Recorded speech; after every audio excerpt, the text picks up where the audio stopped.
With so many decorative stitches on this machine, I truly recommend you sewing out each and every one of these in a fun color, maybe even some variegated thread on some fabric, and then you'll have a personal connection with how they actually stitch. They look great on the card, but there's something about seeing them sewn out with thread on fabric that makes them totally different. And you'll be inspired by each time you're sewing a row of these, going, hey, that stitch would be fun on a and then, oh, that stitch would be cool on and that's how I go about sewing stitches. But I will kind of point out first, those stitches along this middle row area that are solid in color, do put on your foot number 20. That's the one that's the open toe foot with the cutout underneath.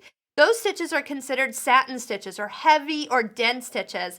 And that little groove cut out back here will make sure those stitches don't pile up while you stitch.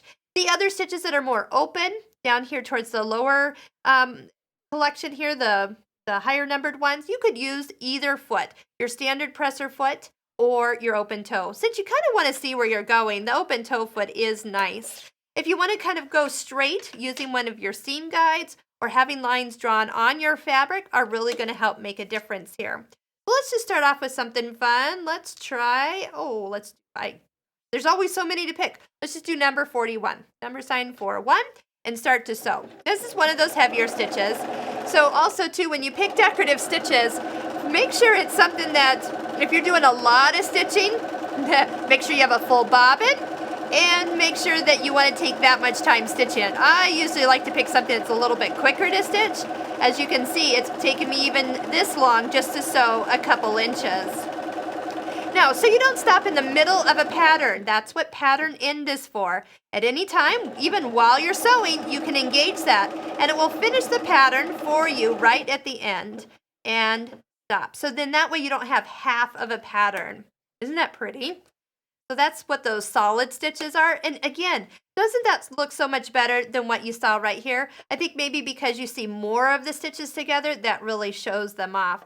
Number 73, another one of my favorites. Just a fun, this one's going to be a little bit faster, quicker, because it kind of loops around, but travels fast. Now, since I had the pattern in still on, it only gave me one repeat. So I'm going to take that off to sew a little bit further.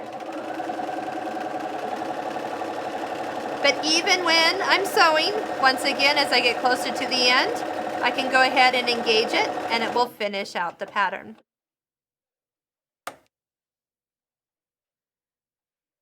These stitches can be lengthened or narrowed depending on what they have, so just play around with some of the different settings.